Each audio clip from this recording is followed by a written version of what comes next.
little NBA Finals preview. Wanted to give it to you guys.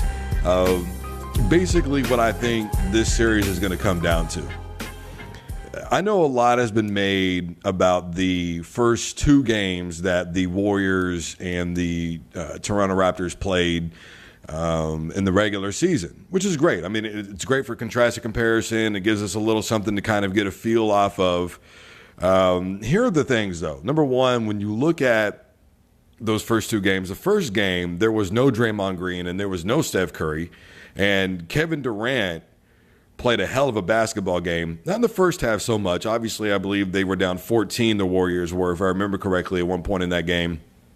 Ended up coming back, putting the game in overtime. By the way, KD, 51 points and 11 boards in that game.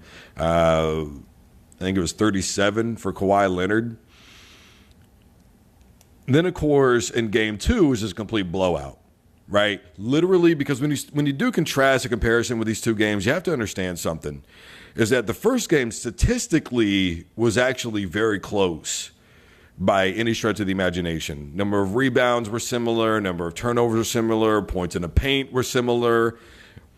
It was the second game when the Toronto Raptors physically dominated and imposed their will on the Golden State Warriors. They literally dominated in every facet of that game. I think the Warriors were only 23% from outside.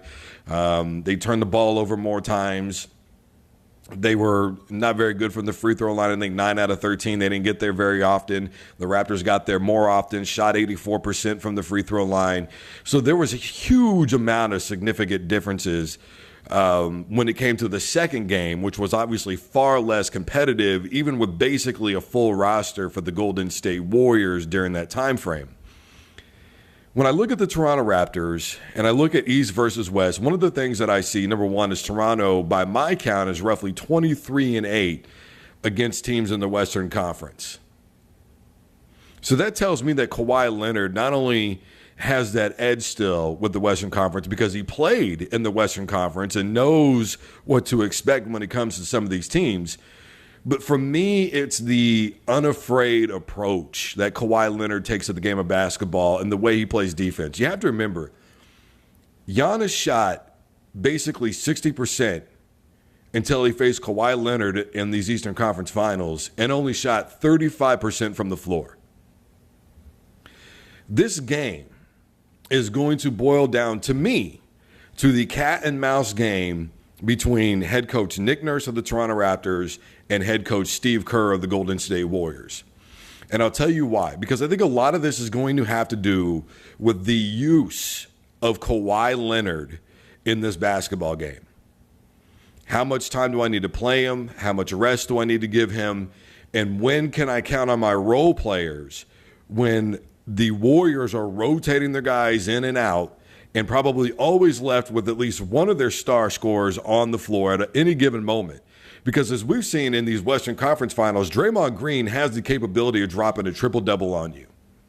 I think it was game 3, if I remember correctly, where he had 16 points, better than 10 rebounds. I think he had 7 steals, several blocks in that game. So when you look at the capability of the Warriors as a whole, at any given moment, they can have a shooter on there. I know everybody talks about the Splash Brothers. I know everybody talks about Kevin Durant. Draymond Green is going to be one of the key factors in this. And so when I look at the rotation, I look at it and I go, how can Nick Nurse figure out the exact moments when Kawhi Leonard can be in the game and dominate and give the Raptors some sort of a comfortable lead? Because I'm going to tell you what, defensively, we're actually talking about two of the top-tier defenses in all of the NBA. Matter of fact, statistically speaking, according to NBAReference.com, they are ranked 1 and 2 in terms of rating in the entire NBA. This is going to boil down to the cat and mouse game, feeding off of rotations, and then defensively, look, the Raptors were really good about using their 3-2 defense against the Milwaukee Bucks. And really what it did was it forced everybody on the outside. Nobody was allowed to crash the boards. Guys were able to run the floor at a much better pace. So because when you're in a 3-2, you're going to have guys already waiting at the top of the key anyways. So offensively, or defensively, pardon me, if you're able to dominate the boards what that's going to do is create opportunities where guys are already getting up court. And you're going to have the numbers. That's going to be a big part of it as well. The other thing that I see with this is I if I'm the Raptors, I'm doing as little as I can to use a one-on-one defense. I'm not lining up one-on-one against KD. I'm not lining up one-on-one against Steph Curry because I don't want any of these guys to slash. I don't want them to create space. I don't want them to make moves toward the basket and, kickouts to Klay Thompson and some of the role players that they have. I'm minimizing those opportunities as much as possible. I'm sticking in a zone. I'm going to stretch the floor with my zone as much as I can and use the length that a 3-2 and a 2-3 zone provides. That's the way that I'm going to try and play this entire series. And I'm going to mix it up as good as I can. I'm going to show them some different looks. And every now and again, I'm going to go man-to-man. But I'm only going to use man-to-man 20 to 30% of the time. Everything else, I am trying to throw some different zone looks at them. I'm going maybe box 1-3, where I've got guys that are, posted up basically down in the middle and everybody's taking up the middle of the court and guys are just rotating all over the place, not allowing the pick and rolls to happen, not allowing guys again to slash at the basket. Because the key to the Golden State Warriors is how they play as a unit.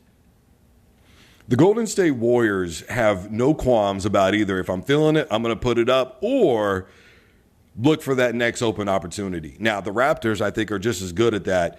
But the problem is, though, is they don't have as many guys that can just score on you relentlessly the way that the Warriors do. Now, I understand that, especially being a Wichita native, Van Fleet and what he's did in those last couple of games in the Eastern Conference Finals was nothing short of phenomenal. Finished with 21 in one game, 14 in another. Very good from three-point range. I think it was 11 out of his last 15 or 16, somewhere in that neighborhood.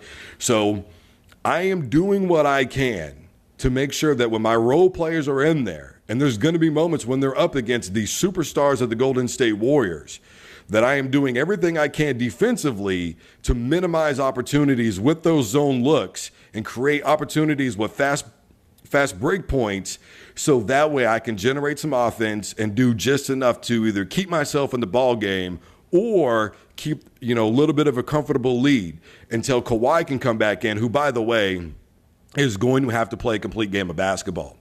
Throughout the entire Eastern Conference, I can really only pinpoint one game, 52 minutes, where I felt like Kawhi actually played a full game of basketball.